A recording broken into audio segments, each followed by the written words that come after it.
La insulina es una hormona que el cuerpo utiliza para permitir que el azúcar, la glucosa, penetre en las células para producir energía. En esta afección, la diabetes tipo 1 o insulino dependiente, el páncreas produce poca o casi nula insulina. La diabetes tipo 1 suele aparecer durante la infancia o la adolescencia. El tratamiento se enfoca en controlar la cantidad de glucosa en la sangre mediante el uso de insulina y una alimentación controlada y vida saludable para evitar complicaciones. Todos los alimentos que nosotros consumimos generalmente son grupos de macronutrientes, aunque algunos de ellos contienen solamente un grupo de alimentos.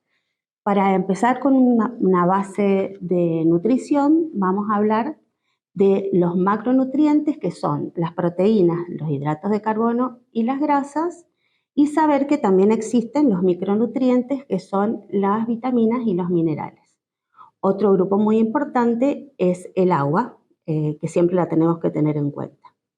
Con respecto a los macronutrientes, las proteínas tienen la función de formadoras, o sea, la función más importante de formadoras de tejido. Esas proteínas generalmente las encontramos en productos de origen animal, ya sean las carnes, huevos, carne de todo tipo, los huevos, los quesos, los lácteos y también en algunos de origen vegetal, como las legumbres y las frutas secas. Este grupo de alimentos a nosotros no nos influye directamente en las glucemias, por lo tanto no es un alimento que tengamos que estar controlando, a no ser por una cuestión de una alimentación saludable donde no se puede consumir excesivamente. Otro de los grandes grupos son las grasas o lípidos, que cumplen la función de reservorio de energía. Este grupo de alimentos se encuentra en todas las grasas, aceites vegetales, grasas animales y en cualquier otro alimento que lo contenga. Este grupo tampoco lo tenemos que tener en cuenta por nuestras glucemias, pero sí, como dije anteriormente, para una alimentación saludable. Y el próximo gran grupo de macronutrientes son los hidratos de carbono. Este es justamente el grupo con el que tenemos que tener mucho cuidado. Influye directamente en las glucemias, por lo tanto tenemos que contarlo. Antes de empezar con lo que se denomina conteo de hidratos de carbono, vamos a ver que tenemos dos grandes grupos dentro de los hidratos de carbono.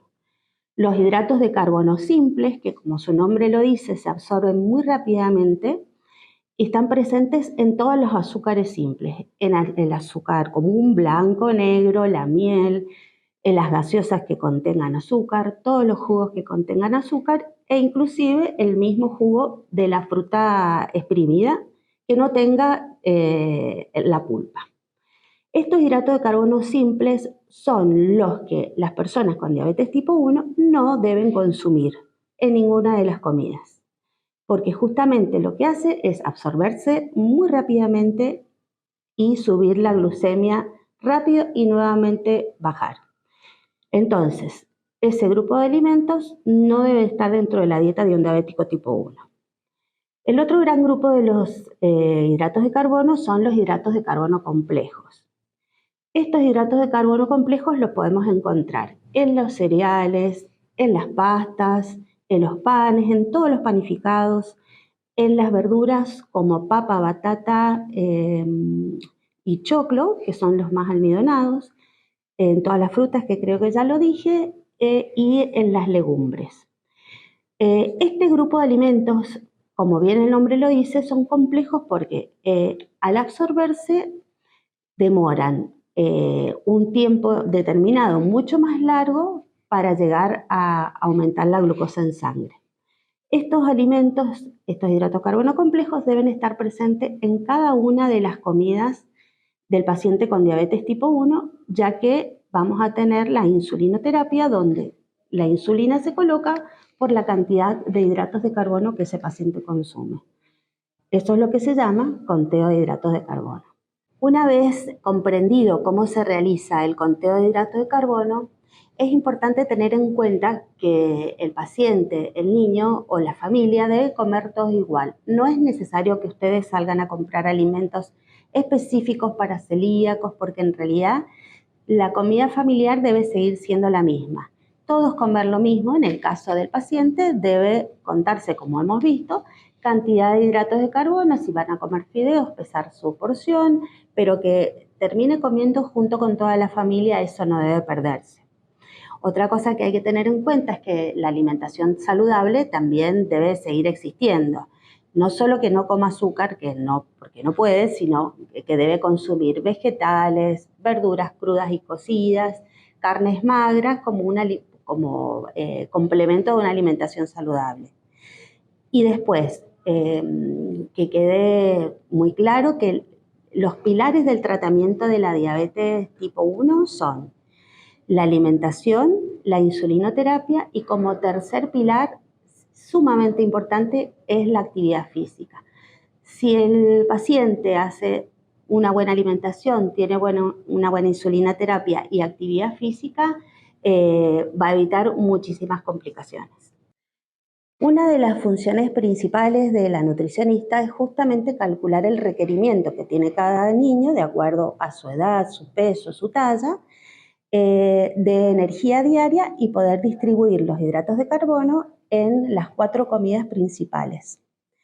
Una vez que la nutricionista ha sacado cuentas y ha dicho cuántos son los hidratos de carbono que debe consumir en cada comida, hay que empezar a aprender a contar hidratos de carbono. Hay métodos, un par de métodos que se pueden utilizar. Uno es pesando los hidratos de carbono en una balancita, utilizando los gramos, y otra es viendo la información nutricional de de los alimentos que vengan empaquetados industrialmente. En el método de pesado de los alimentos, como vemos en ese cuadro, tenemos cantidad de gramos del alimento, que en este cuadro vamos a ver los alimentos que tienen hidratos de carbono que más consumimos. Por ejemplo, fideos, arroz, legumbres, la papa, maicena, azúcar, pan lactal, masa de empanadas, como vemos ahí en los cuadros, tienen la cantidad de peso y cuántos hidratos de carbono tienen por esa cantidad de peso. En este caso, por ejemplo, en la primera línea tenemos los fideos en cocido, que 100 gramos tienen 30 gramos de hidrato de carbono. Hay que saber diferenciar que el peso del alimento no tiene nada que ver con la cantidad de hidratos que tiene el alimento, o sea, son 2 pesos distintos. En 100 gramos de fideos hay 30 gramos de hidratos de carbono. Este cuadrito tiene la información básica y después todo el resto de la información, lo bueno es poder leerlo desde la etiqueta de la información nutricional. Como pueden ver en esta etiqueta, lo primero que tenemos que ver cuando vamos a tratar de leer este cuadro es cómo dice de cuánto consta la porción de la que van a hablar en ese cuadro, que está arriba, al principio, dice porción y dice cantidad de unidades. Por ejemplo, 7 galletitas. En el cuadro de abajo van a ver que tiene 3 columnas, una que dice cantidad por porción, cantidad por 100 gramos, y algo que arriba dice BDR, que no lo tienen que leer y no nos interesa, aunque significa valor diario recomendado. Vamos a ir a la columna del medio donde dice cantidad por porción y vamos a ir a los macronutrientes que están en este costado, que dice proteínas, hidratos de carbono y lípidos. Vamos a tomar la línea de los hidratos de carbono hasta donde dice hidrato de carbono por porción y ahí nos va a decir cuánto tiene la porción de la que hablaban arriba. Por ejemplo, si tiene 20 gramos por porción y son 7 galletitas, aproximadamente cada galletita tiene 3 gramos. Hay que hacer la cuenta dividiendo la cantidad de gramos por porción por las unidades de la porción. Y ahí nos da la unidad, cuántos hidratos tiene cada unidad. Otra forma de calcular los hidratos de carbono, porque no siempre nuestra comida va a estar sacada de una bolsa ni solamente pesada, sino va a estar compuesta de un montón de otras cosas, por ejemplo, un pastel de papa o un guiso o alguna que tenga variedad de alimentos. Ahí también tenemos que sacar nosotros la cantidad de hidratos de carbono. ¿Y cómo hacemos para hacerlo si no viene de una bolsa? Entonces, lo primero que hay que hacer es armar la receta de la comida que ustedes quieren preparar.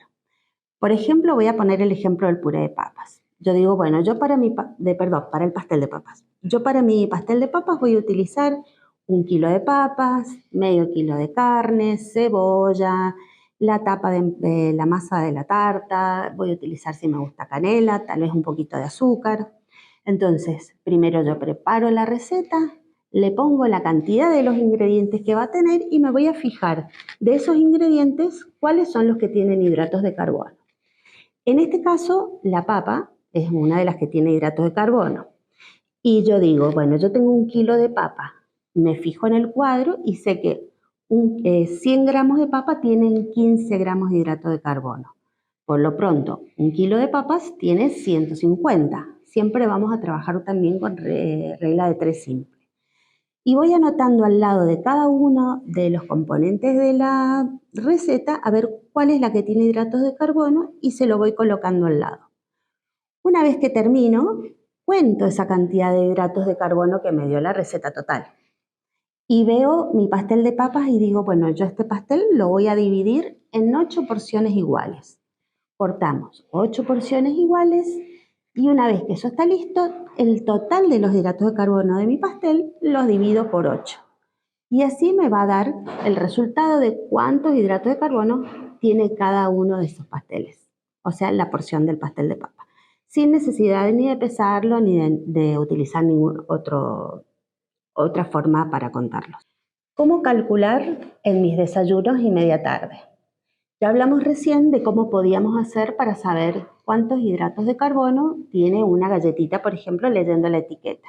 Era dividiendo la cantidad de galletitas por el total de los hidratos de esa porción de galletitas.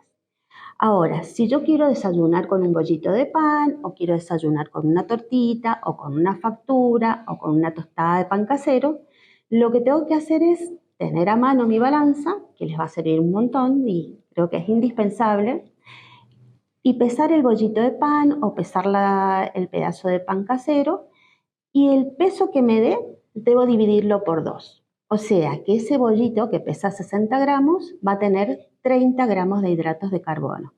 Esa es la forma más fácil de sacar cantidad de hidratos cuando son alimentos que no vienen envasados. Entonces voy a la panadería, peso el bollito, pesa 60, tiene 30 gramos de hidrato de carbono. Peso la tortita, pesa 40, tiene 20 gramos de hidrato de carbono. La mitad del peso es lo que nosotros vamos a considerar como hidrato de carbono. En el caso de una factura, por ejemplo, que ya tienen almíbar o algunas tienen crema pastelera o algunas tienen dulce de leche, lo que hacemos es pesarla también, poner de base la mitad del peso, por ejemplo, pesa 60 gramos una media luna, que ustedes la ven y tiene un poquito de almíbar, pero no está llena de almíbar. A esa mitad del peso le sumo unos 5 gramos más. Por ejemplo, si la factura pesa 60, serían 30 y le agrego 5 por el azúcar. Para mí tiene 35. Si tiene dulce de leche, le agrego 10 y si tiene pastelera, le agrego 15. O sea que a la base del peso le voy agregando todos esos extras, digamos. Una factura de crema pastelera pesa 80, son 40 más 15 más 20, yo les diría que casi unos 60, 70 gramos puede llegar a tener la crema pastelera. Acuérdense que se utiliza mucho azúcar. Así que para los desayunos que no sean galletitas y que se utilicen panificados, la forma de sacar la cuenta es de esa manera, pesando y dividiendo en 2. Una vez comprendido cómo se realiza el conteo de hidratos de carbono, es importante tener en cuenta que el paciente, el niño o la familia debe comer todo igual. No es necesario que ustedes salgan a comprar alimentos específicos para celíacos, porque en realidad la comida familiar debe seguir siendo la misma. Todos comer lo mismo. En el caso del paciente debe contarse, como hemos visto, cantidad de hidratos de carbono, si van a comer fideos, pesar su porción, pero que termine comiendo junto con toda la familia, eso no debe perderse. Otra cosa que hay que tener en cuenta es que la alimentación saludable también debe seguir existiendo. No solo que no coma azúcar, porque no puede, sino que debe consumir vegetales, verduras crudas y cocidas, carnes magras como complemento de una alimentación saludable. Y después, que quede muy claro que los pilares del tratamiento de la diabetes tipo 1 son la alimentación, la insulinoterapia y como tercer pilar sumamente importante es la actividad física. Si el paciente hace una buena alimentación, tiene una buena insulinoterapia y actividad física, va a evitar muchísimas complicaciones.